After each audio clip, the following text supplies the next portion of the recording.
5. Si Hill iba a ver a Theo Lacher a las 3, no tenía tiempo para almorzar con calma. Por eso el expediente de Lacher estaba ahora sobre su mesa junto a un vaso de leche y un emparedado de jamón. Era verdaderamente inconcebible, pensaba Hill, que un hombre que aún seguía en libertad pudiera haber cometido tantas fechorías. Además de estudiar el historial escrito, Hill se proponía hablar con Barnegat, cuyo cerebro parecía contener algún ácido especial que dejaba grabada para siempre al agua fuerte en su memoria cualquier historia criminal. Hill había olvidado que parte de aquel historial se remontaba hasta los años 30, cuando Lacher no era más que un torpedo o pistolero profesional. Aquellas hazañas, en su mayoría agresiones, no le serían ya de gran utilidad salvo para completar el cuadro de conjunto. Pero los informes más recientes eran, asimismo, poco satisfactorios a causa de una curiosa omisión. En 1958, decía el expediente, Lacher había sido detenido bajo sospecha de asesinato. Hill recordaba que habían encontrado el cadáver de un tal Harry Bandaneria metido a la fuerza en la maleta de su propio automóvil, amarrado con alambre, con los pantalones bajados hasta los tobillos y con muestras de haber sufrido otras vilezas innominables. Era una típica jugarreta de la mafia, una jugarreta hecha adrede para que todo el mundo la reconociera, con el objeto de mantener a raya a cuantos tuviesen que ver algo con la organización.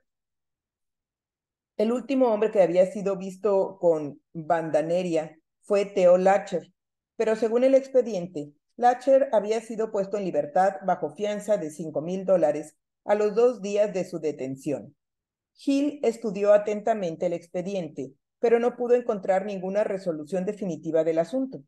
Por tanto, Lacher debió tener una coartada irrebatible, ¿o no había sido así? Le preguntaría a Barnegat. Barnegat lo sabía todo. Un nuevo expediente que Hill acababa de recibir de la oficina del fiscal del distrito pudiera ser de mayor utilidad. El delito en cuestión era tan leve que se antojaba ridículo pensar en colgar tal cargo al grueso cuello de Theo Lacher, pero no obstante, podría bastar para obligarlo a salir de la ciudad.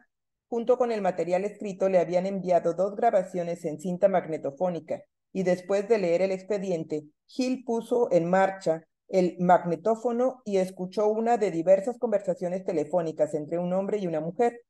Esta daba la impresión de ser joven y bien educada, y de estar realmente asustada, pensó Hill.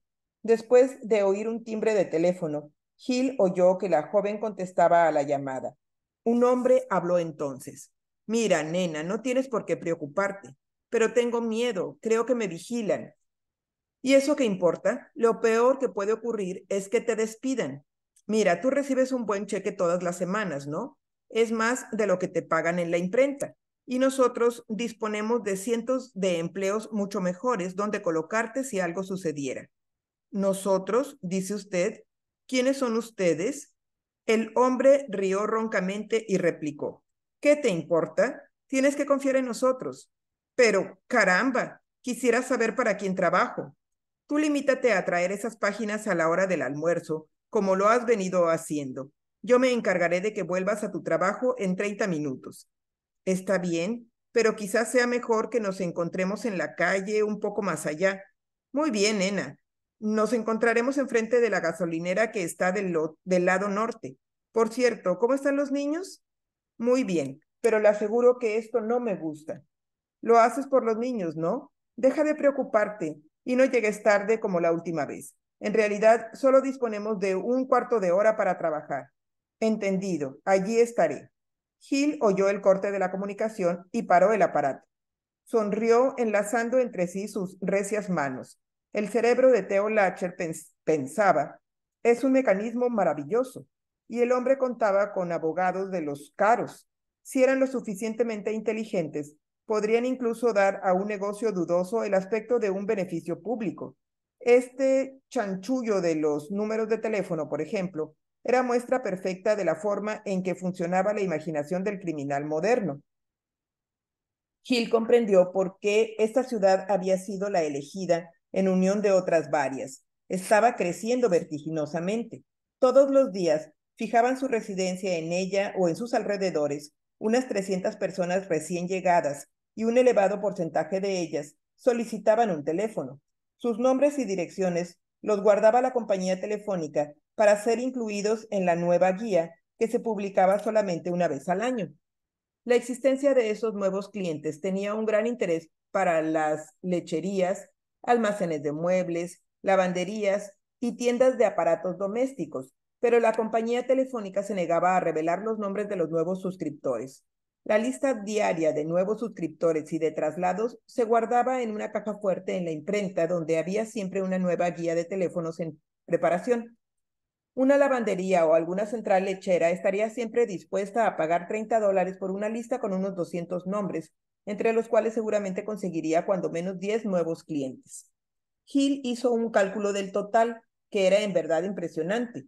Si la misma lista pudiera ser vendida a 10 lavanderías en distintos sectores de la ciudad, los ingresos combinados serían de $300 al día, 10 mueblistas, otros 300. 10 agentes de seguros, vendedores de alfombras, tal vez media docena de panaderías y por lo menos 2 lecherías arrojaban en total una cifra interesante para Theo Lacher.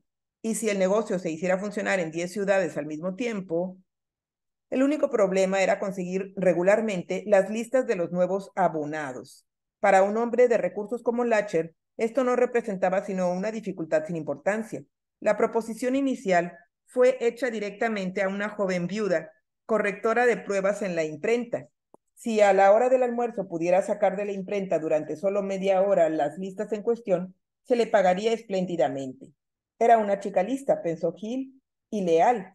Le había contado a su jefe que le habían hecho aquella oferta. Este le aconsejó que aceptara y llamó a la oficina del fiscal del distrito.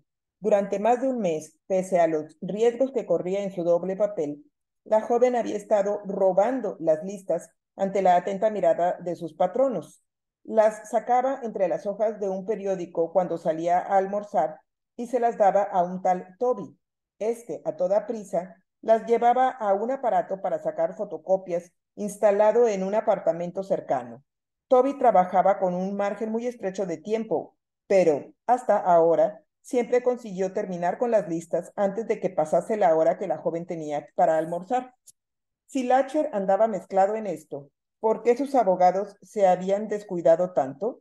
Debían saber perfectamente que la sustracción de cualquier cosa a la cual se pudiera atribuir algún valor, ya fuese una carta comercial o un ejemplar de un sello de correos usado, constituía un hurto y por ello se podía ir a la cárcel. Bastaba con que Lacher hubiese sido el instigador del plan para poder acusarlo de complicidad y en la comisión de un delito de complicidad en la comisión de un delito de hurto. Sería irónico culpar a un hombre como Lacher de una infracción legal tan pequeña, pero tal vez pudiera dar buen resultado, especialmente ahora que su tiempo debía ser tan valioso.